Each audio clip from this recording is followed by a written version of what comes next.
আসসালামু আলাইকুম। আপনারা সকলে কেমন আছেন? আশা করি ভালো আছেন। পাঠ করছি ভায়োলেন্ট লাভ। লেখনীতে মরিয়ম আক্তার জুথি। পর্ব সংখ্যা 18। বর্তমান সারিবদ্ধ মানুষের ভিড়ে শাড়ি পরে বসে আছে ইভা। তার ভিতরে কোনো অনুভূতি নেই। নিচের দিকে তাকিয়ে মনমরা হয়ে বসে আছে। এমন সময় ইভা চেনা কণ্ঠ শুনে চোখ তুলে তাকাতে দেখে সেই দিনের সেই শপের ছেলেটা ওর দিকে একদৃষ্টিতে তাকিয়ে আছে। এটা দেখে সাথে সাথে চোখ নিচে নামিয়ে মনে মনে বলল, এটা তো সেই দিনের সেই ভাইয়াটা। ইভাকে দেখে রনির আম্মু রিনা খান উঠে ইভার পাশে বসে সবার দিকে তাকিয়ে বলল, মেয়ে আমার ভীষণ পছন্দ হয়েছে। আর হ্যাঁ, ইভাকে কিন্তু আমি পুত্রবধূ হিসেবে নয়, আমার মেয়ে হিসেবে নিয়ে যেতে চাই। রিনা খানের কথায় কেউ কিছু না বলে শুধু মুচকে হাসলেন। অতঃপর রিনা খান ইভার দিকে ঘুরে একটা বাক্স বের করে সেটা থেকে স্বর্ণের পেন্ডেন্ট সহ একটা চেইন বের করে গলায় পরিয়ে দিয়ে বলল, আমরা বড়রা তো কথা বললাম, এখন ছেলে মেয়ে যদি আলাদাভাবে কথা বলতে চাই। ওনার কথা মোমেনা খান বললেন, হ্যাঁ অবশ্যই আলাদা। বাকি কথা শেষ করার আগে রনি বলল, আম্মা আলাদা কথা বলার প্রয়োজন নেই, বিয়ের তারিখ ঠিক করে ফেলো। মাথাটা চুলকে রনির কথায় বড়রা সবাই মুখ টিপে হাসলেও জুথি ফারি সহ আঁখি, দৃষ্টি, মাইশা সবাই হু হু করে হেসে দিল। জুথি ফারির সাথে মেয়ে তিনজনকে চিনলাম না তো, ওরা হচ্ছে ওদের একমাত্র ফুপির তিনজন কন্যা। জুথিদের মতো ওরাও 3 বোন, ওদের কোনো ভাই নেই। ইভাকে দেখতে আসবে তাই ওদের আগে আসতে বলেছিলেন, কিন্তু পারিবারিক ঝামেলা থাকায় ওনারা সন্ধ্যার সময় এসেছেন। বড়রা সবাই আলোচনা করে বিয়ের সামনের মাসের 9 তারিখে ঠিক করলেন। ওনারা আরও কিছু কথা বলার ভিতরে ইভার ফুপি নাসিমা বেগম বললেন, রনির কয় ভাই বোন? নাসিমা বেগমের কথায় রিনা খান বললেন, ওরা 3 জন, মেয়ে বড় আর ছেলেদের ভিতর রনি বড়। তো আপনার আর ছেলে কোথায়? মেয়ে আসেনি? ঝুমুর এসেছে, ছোট ছেলে রকি আসেনি। কেন? ওর ক্যাম্পে ছুটি দেয়নি। কি করে ছেলে? ছোটজন আর্মিতে চাকরি করে, মেয়ের পাশে 2 জন। মেয়ে কি তার? হ্যাঁ, ওরা টুইন বেবি। নাসিনা বেগম মেয়ের দুজনার দিক তাকিয়ে বলল, নাম কি তোমাদের আপু? আমি স্নিগ্ধা ও হাফসা। মাশাআল্লাহ, খুব সুন্দর নাম। তোমরা পড়াশোনা করো কিসে? আমরা 6-এ পড়ি। হাফসা। খানবাড়ির আপ্যায়নে অন্য খানবাড়ির মানুষেরা বেশ মোহিত। 2 ফ্যামিলিকে দুজনেরা বেশ পছন্দ করেছেন। প্রায় 8টা 34 মিনিট ওনারা কথাবার্তা শেষ করে খানবাড়ি থেকে বিদায় নেয়। রাত প্রায় 1:55। জুথি ওর রুমে সেদিন আরিশের সাদা টি-শার্টটা পরে এলোমেলো হয়ে পেটে ব্যথার যন্ত্রণায় কাতরাতে কাতরাতে মাত্র ঘুমিয়েছে। এমন সময় আরিশ জুথির রুমে আসে ডুপ্লিকেট চাবি দিয়ে। আরিশ রুমে এসে দরজার ভিতর থেকে লক করে জুথির কাছে এসে দেখে তার বউ এক হাত বালিশে, অন্য হাত বিছানার ওপরে, এক পা কোলবালিশের ওপর, অন্য পা অন্যদিকে ঘুমিয়ে আছে। আরিশ তার বউকে খুঁটিয়ে খুঁটিয়ে দেখার মধ্যে হঠাৎ চোখ আটকে যায় জুথির উন্মুক্ত পেটের ওপরে। হলদে ফর্সা পেট যেন আরিশের চোখে নেশা ধরিয়ে দিচ্ছে। নাভির পাশাপাশি কুচকুচে কালো তিল যেন বারবার আরিশকে ডাকছে একটু ছুঁয়ে দিতে।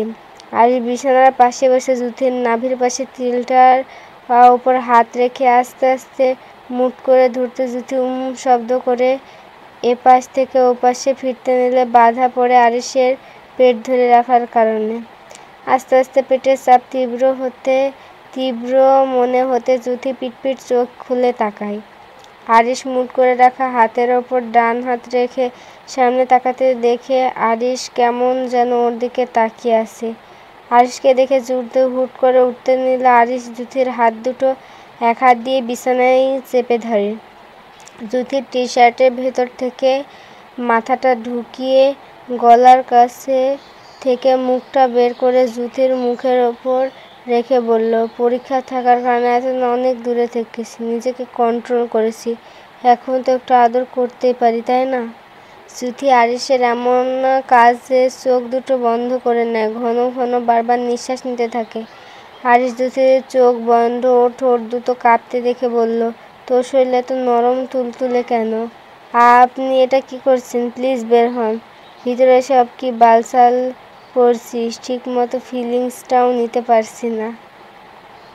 যুথি আরিশের এমন নোংরা কথা শুনে যেন কান থেকে ধোঁয়া বের হয়ে যাচ্ছে।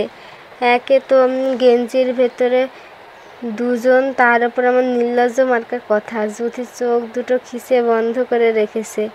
আরিশ যুথির ঘাড়ে মুখ ডুবাতে ডুবাতে বলল, তোর এমন একটা জায়গায় তিল যেগুলো দেখলে আমি নিজেকে কন্ট্রোল করতে পারি না। এই ধর যেমন এখন তোর বুকের তিলটা দেখলাম, যেটা আমাকে বারবার গভীরতা থেকে গভীরতায় নিয়ে যেতে চাচ্ছে। এখন কি করব বল? দেখুন যুথি কথা শেষ করার আগে শব্দ করে উঠল, কারণ আরিশ যুথির ঘাড়ে কামড় বসিয়েছে। যুথি আরিশকে ঠেলে সরাতে পারছে না, ওর হাত দুটো চেপে ধরার কারণে। আস্তে আস্তে আরিশকে ঘনিষ্ঠ হতে দেখে যুথি জোরে ফুঁপিয়ে কেঁদে উঠল। যুথির কান্না করতে আরিশের ধ্যান ফিরল। ঘাড় থেকে মুখ উঠিয়ে যুথির দিকে তাকাতে দেখে যুথি চোখ মুখ খুঁজে ফুঁপিয়ে কান্না করছে। এটা দেখে আরিশ গেঞ্জির ভেতর থেকে বের হয়ে যুথিকে বিছানার উপর বসিয়ে গালে হাত দিয়ে বলল, মৌ, এভাবে কান্না করছো কেন? আমি কি বেশি জোরে কামড় দিয়েছি? হিসকি দিচ্ছে, কথা বলছো না কেন? যুথি পেটটা দুহাত দিয়ে চেপে ধরে কান্না করে যাচ্ছে তো করেই যাচ্ছে। আরিশ যুথিকে চুপ করে কান্না করতে দেখে মেজাজ তো চঙ্গে। ওর রাগ নিয়ন্ত্রণ করতে না পেরে যুথির দুই বাহু ওর দিকে ঘুরিয়ে ঝাঁকাতে ঝাঁকাতে বলল, তোর গায়ে লাগছে না? বারবার জিজ্ঞেস করছি, চুপ করে কান্না করতে বলেছি? যুথি আরিশের হুঙ্কার শুনে আরও জোরে কান্না করে দিল। যুথিকে আবারও কান্না করতে দেখে আরিশ রাগে গজগজ করতে করতে উঠতে নিলে যুথি হুট করে আরিশকে জড়িয়ে ধরে হিসকি দিতে দিতে বলল, আমার ভীষণ পেট ব্যথা করছে, সহ্য করতে পারছি না।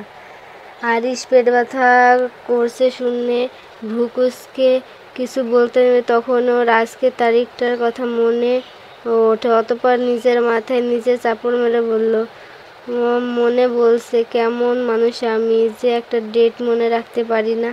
আরিশ সেসব ভেবে যুথিকে জড়িয়ে ধরে বলল, পেইন কিলার খেয়েছিস? আরিশ যুথির অসুস্থতা বুঝতে পেরে তার মোর কতটা কষ্ট হচ্ছে সেটা অনুভব করতে পারছে। দোষটা তো সম্পূর্ণ তার। সে যদি এত রাতে এখানে না এসে ঘুম ভাঙাতো তাহলে হয়তো এখন আবার পেটে ব্যথা শুরু করতো না। আরিশ সেসব ভেবে যুথির মাথায় হাত বুলিয়ে দিচ্ছে, যুথি যেন ঘুমিয়ে যায় তার জন্য। কিছুক্ষণ পর আরিশ গুনগুন করে গাইতে শুরু করলো, লক্ষ্মী সোনা, আদর করে দিচ্ছি তোকে, লক্ষ চুমু মায়া ভরা তোর মুখে। এখানে সম্পূর্ণ একটা গান আছে, আমি স্কিপ করলাম। আরিশ গানটা গেয়ে একটা নিঃশ্বাস ছাড়লো, এমন যে দুজন কতক্ষণ ছিল তাদের জানা নেই। একটা সময় যুথি একদম চুপচাপ হয়ে যেতে পাশাপাশি গভীর নিঃশ্বাস ফেলতে দেখে আরিশ বুঝতে পারে তার মুখ ঘুমিয়েছে। এটা বুঝতে পেরে আস্তে করে বালিশের ওপর মাথাটা রেখে কোমর পর্যন্ত কাঁথা দিয়ে যুথির পাশে বসে যুথির কপালে গভীরভাবে চুমু খেয়ে বলল, তোর যত কিছু শুরু হয় আমি কাছে আসলে, কিন্তু একদিন যে তোকে আমার হতেই হবে, তখন আমার থেকে কিভাবে পালাবি? সুন্দর এক সকালের সূচনা। খান বাড়ির বড়রা সকালে ব্রেকফাস্ট করেছে। এমন সময় আরিশ রেডি হয়ে নিচে নামতে নামতে ওর আম্মুর উদ্দেশ্যে বলল, আম্মু, আজ আমার ফিরতে লেট হবে। কেন? নির্বাচনে আর বেশি বাকি নেই, 20 তারিখে ফাইনাল।